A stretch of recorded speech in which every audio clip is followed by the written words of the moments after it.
Before darkness had a name, before evil took a shape you could fear, there was hunger. Not the hunger of wolf or dragon. Something older, quieter. A hollow drawn from the edges of creation, where the music faded and the void still whispered. From that silence came Ungoliant. Not Vala, not Maya, but a thing uncounted in the hidden reckonings of the West. She did not speak. She consumed. And wherever she crept, light thinned like mist before a winter wind. In the south of the world, beyond the circles watched by the Valar, there lay desolate lands the elves called Avathar, a coast of black cliffs and soundless surf. There, in pits no sun had ever seen, Ungoliant wove. Her webs were not silk, but absence.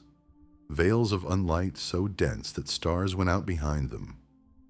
She drank dew, drank starlight, drank the little fires that wanderers carried through the dark, and the more she swallowed, the greater her emptiness grew. The elves told each other that even shadows are born from light. Ungoliant was the answer that proved them wrong. It was in those days that Melkor, the rebel of the Blessed Realm, whom elves would one day call Morgoth, came seeking an ally.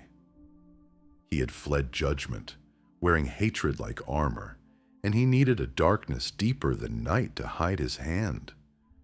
He found her on the broken shores, a vast shape crouched within a cavern of her own making, and he promised the only tribute she ever heeded. "Light," he said, with a voice that still remembered glory. "All that you can devour." She listened, not to his words, but to the glint that moved across his eyes when he spoke of vengeance.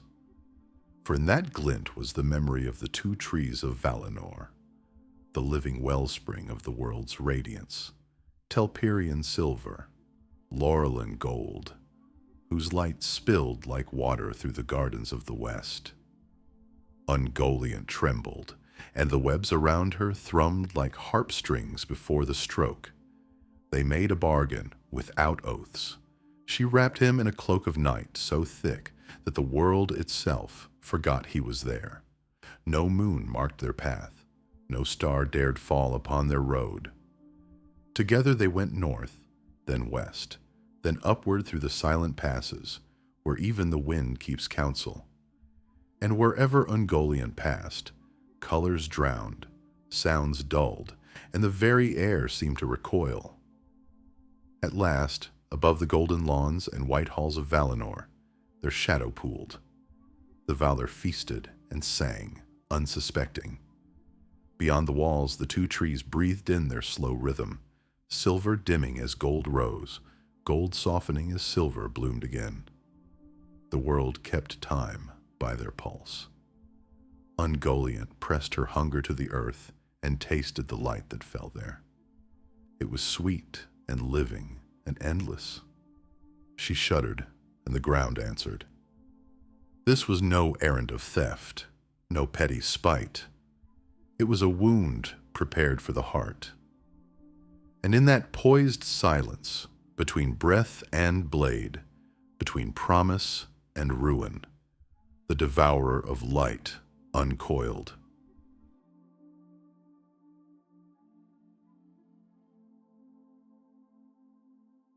They came like a breath between songs. Melkor cloaked in black flame, Ungoliant wrapped in silence so heavy that even the grass forgot to whisper. The feast of the Valar was ending. Laughter still hung in the air, golden and soft, as they passed unseen into the heart of Valinor. Before them stood Telperion and Laurelin, the two trees, whose mingled light bathed the world in silver and gold. Their leaves glittered like stars. Their sap ran bright as molten glass. This was the first dawn, the rhythm of all time, the living gift of Eru Ilúvatar made visible. Melkor lifted his spear.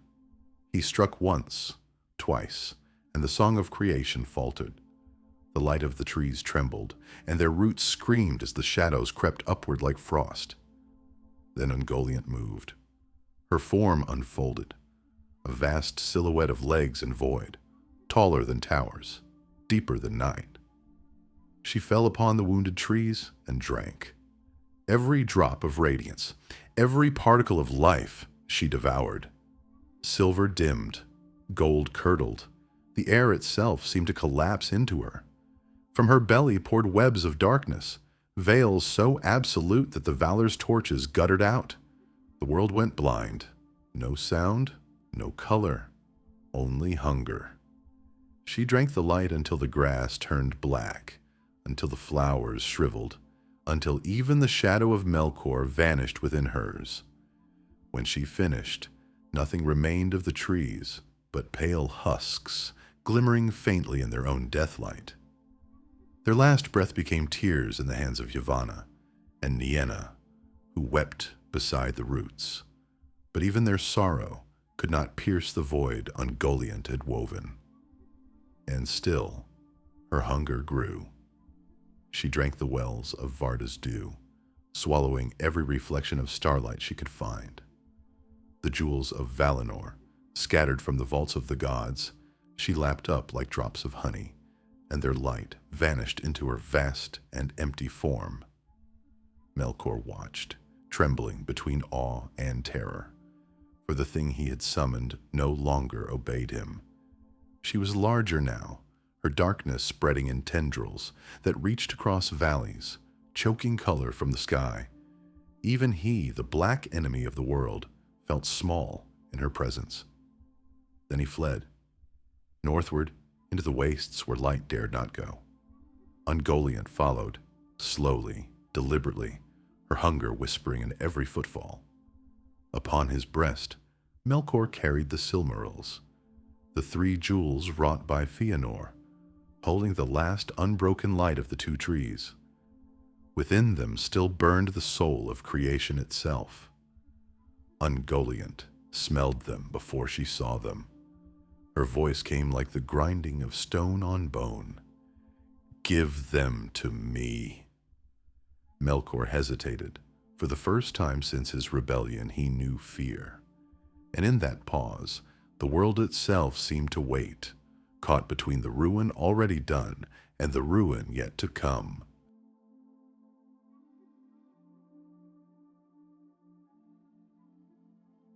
"Give them to me." The words rolled through the dark like thunder with no sky. Ungoliant loomed above Melkor, her legs spanning the broken crags, her web shadow smothering the stars. The jewels upon his chest blazed through the black, 3 Silmarils, still pulsing with the living light of the 2 trees. Melkor clutched them, and for a moment the fire of his pride outweighed even terror. "They are mine," he hissed, but Ungoliant had devoured light itself, and for such hunger there is no master. She leapt, and the mountains shuddered. Her webs struck like chains, and Melkor was caught within them. His iron crown cracked, his cry split the silence of the world. She wrapped him tighter, feeding on the brilliance of the Silmarils that burned against his flesh. The most powerful being in Arda was gasping beneath her shadow, choking on his own arrogance. Then, in desperation, Melkor called for help. The sound of his scream was older than the sun. A voice that once sang the making of worlds now turned to terror. From the deep pits of Angband, far to the north, his servants heard him. The Balrogs, spirits of flame and ruin, rose from their slumber and came like living storms. Their whips cracked fire, their steps split stone. They fell upon Ungoliant, and the darkness recoiled from their flame. She hissed and shrieked, drawing back, her webs searing in the fire they carried. Her voice echoed like an ocean of nails, and she fled, southward, down into the forgotten lands of Avathar, where even the Valar would not follow. There, she hid among the roots of the world, spinning blackness into caverns without end. And in those pits, her hunger gave birth to a brood. From her came countless children, monstrous spiders, weavers of shadow and venom. In the long ages to come, one of them would crawl from the mountains of Efelduath and haunt the passes of Mordor. Her name would be Shelob, last child of the Devourer of Light. As for Ungoliant herself, no one knows her end. The elves say that her hunger turned inward, that she devoured her own web, her own body, her own life, until nothing remained. Others whisper that she still lingers beneath the roots of the world, dreaming of the first light she ever tasted, waiting for the stars to fall once more. Whatever truth lies buried with her, one thing endures. She was never slain, not by sword, nor fire, nor fate, for you cannot kill hunger. You can only feed it until it feeds upon itself. Ungoliant was not evil as Melkor was evil. She was emptiness made flesh, the shadow that comes when creation burns too bright, the silence that follows after the song. Even Morgoth feared her, for in her he saw his own end, a power that devours all things, even itself. And so when you look upon Shelob's lair, or upon any place where light dies without smoke or sound, remember this.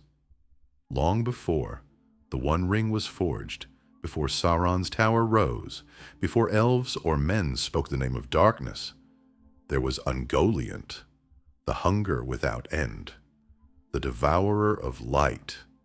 Tell me, do you think she was truly evil, or simply the price the world must pay for every light that burns too bright?